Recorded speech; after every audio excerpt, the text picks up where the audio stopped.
Okay, so in our last lecture, we covered limiting reagents and percent yield.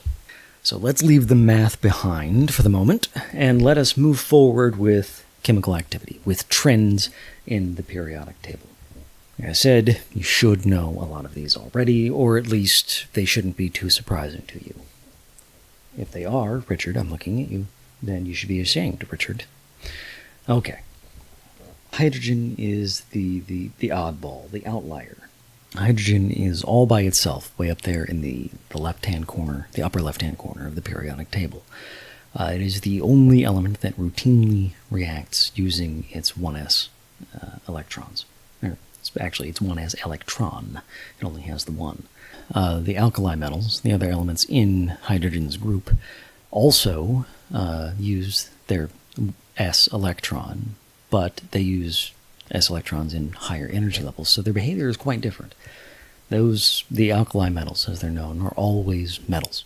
Hydrogen is sometimes a metal, sometimes a nonmetal. When it's interacting with other nonmetals, it is very much nonmetallic. It likes to form covalent bonds, is what I'm saying. Okay, so H2O, H2S, HCl, things like that, those are covalent bonds. You can get it to react with metals as a nonmetal to form a hydride, where it takes the H1 minus charge, becomes an anion, but it's really unhappy when you do that.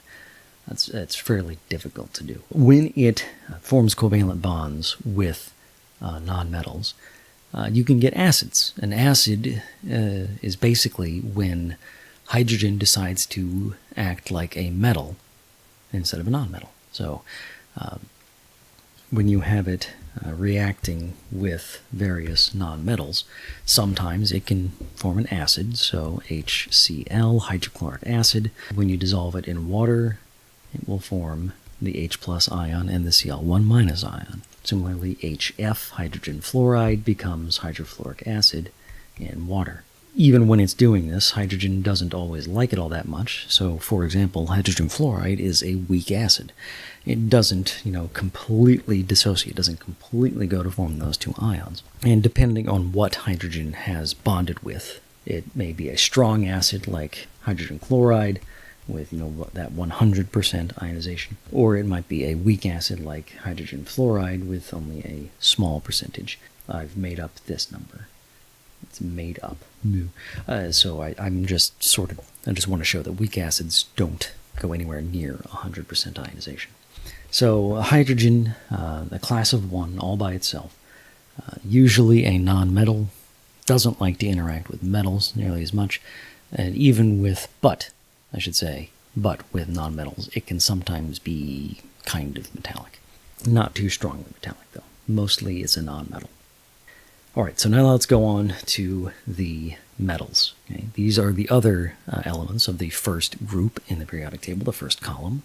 They prefer to form the 1+ cations, 1+ positive ions, that is. You should already know that, but these you may not know. They can react to form oxides. Okay? So, for example, sodium metal plus oxygen gas will react to form sodium oxide. That will be a solid salt. Oxygen and the alkali metals, those are all very reactive, so this reaction is a very easy thing to have happen. In fact, the difficult thing is to keep it from happening. When you find alkali metals in their pure form in a laboratory, not in nature, they're going to be stored in a tightly sealed container under a layer of oil, just to keep both air and water from getting over there, because the metal oxides react easily with water. It's down there on the fourth line. The metal oxides like to form strong bases. We'll be discussing acids and bases soon enough. And so you see I have it MOH there. That means something like sodium hydroxide or Li are strong bases. And of course, they love to react, the alkali metals, love to react with water to form those metal hydroxides and hydrogen gas. Double this. double this. So, in fact, you can find videos, some of them are far more interesting than others, of people throwing metallic sodium into water, and you get to see the resulting explosion, because this reaction also produces heat. And then you get heat plus hydrogen plus oxygen, it goes boom, and makes water. So those are the alkali metals. They love to react with oxygen, they love to react with water, and they can produce strong bases. I'm going to go ahead and write that down just to emphasize it. It'll be very important later. They love to make strong bases, metal hydroxides. Not all metal hydroxides are strong bases, but the alkali metals, their hydroxides are strong bases. And in nature, these guys are never found in their elemental form. They're very close to the noble gases. They're very reactive. Next up, we have the alkaline earth metals, the second group on the periodic table. They like to form the 2+ cation. Again, you should know that. They are less reactive than the alkali metals. Now, they can react with water, but up at the top of the column, beryllium and magnesium, they need for the water to be steam. It needs to be really hot water to jumpstart that reaction.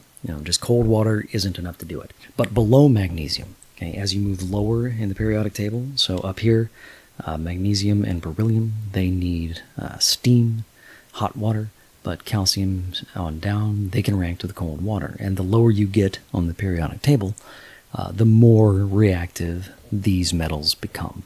So cesium and barium are both incredibly reactive. Beryllium and lithium far, far less so. And the reason for that is simply that the valence electrons are further away from the nucleus, they're less tightly bound, it's easier to pull that electron off. Okay. So let me put that in picture form for you. Okay, so here's your tiny positive nucleus, and way out here, is your valence electrons. The further away they get, the easier it is to pull that off.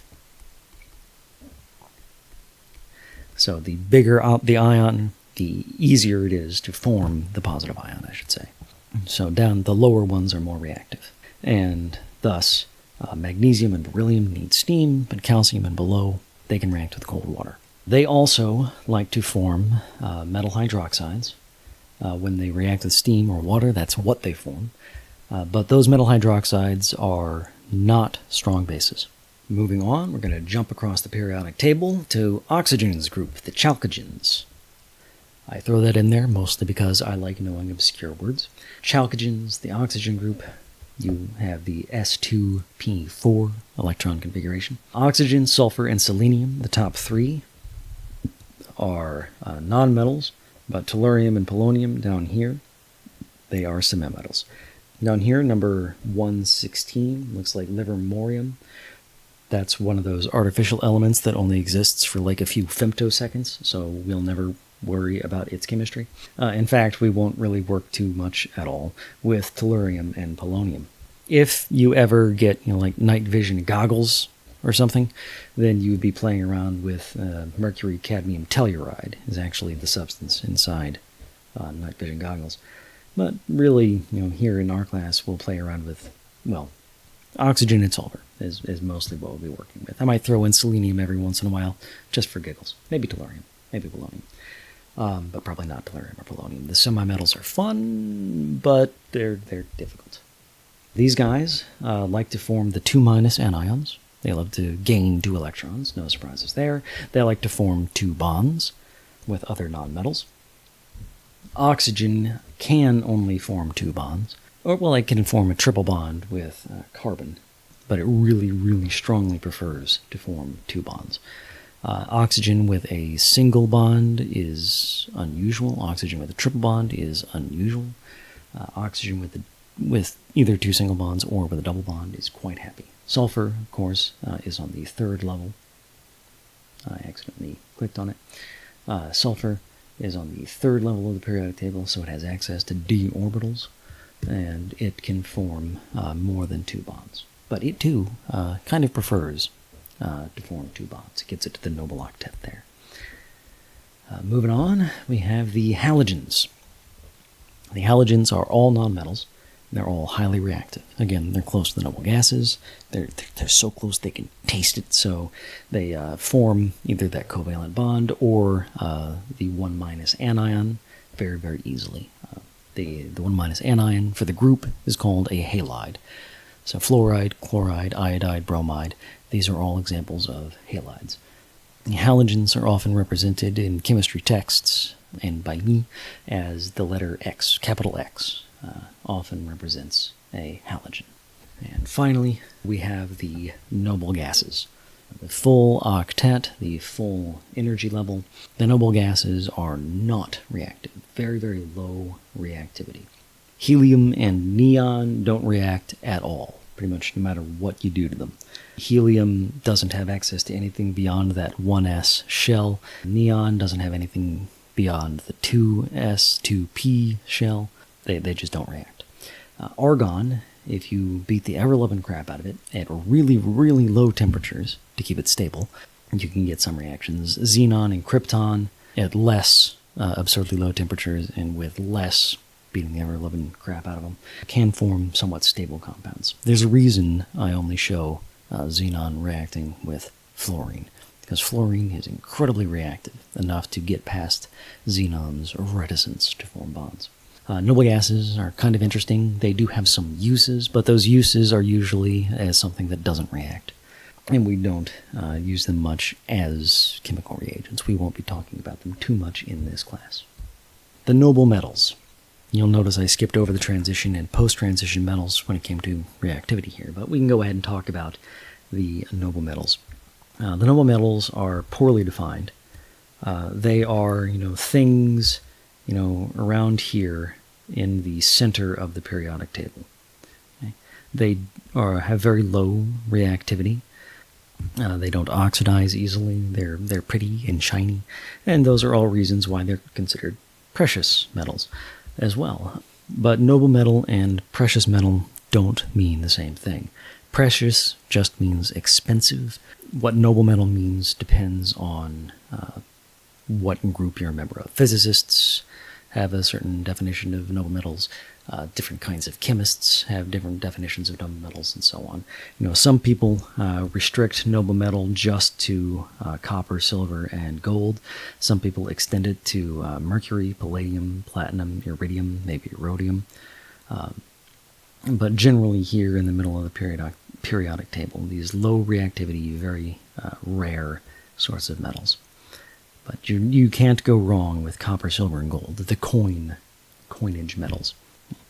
So because they have low reactivity, they don't oxidize, or at least they don't oxidize easily. Silver and copper can oxidize. Gold does not, which means they stay pretty, they stay shiny, and they don't rust away to nothing, so that's what makes them useful as coin metals. That's why people use copper, silver, and gold as money, because they don't oxidize. They don't basically turn into worthless rust. The other ones, they're mostly considered noble metals. They have low reactivity, but they don't have no reactivity the way gold does. But they are nice and rare, and they also don't oxidize easily. So they're considered precious or noble metals. And that does it for this set of lectures.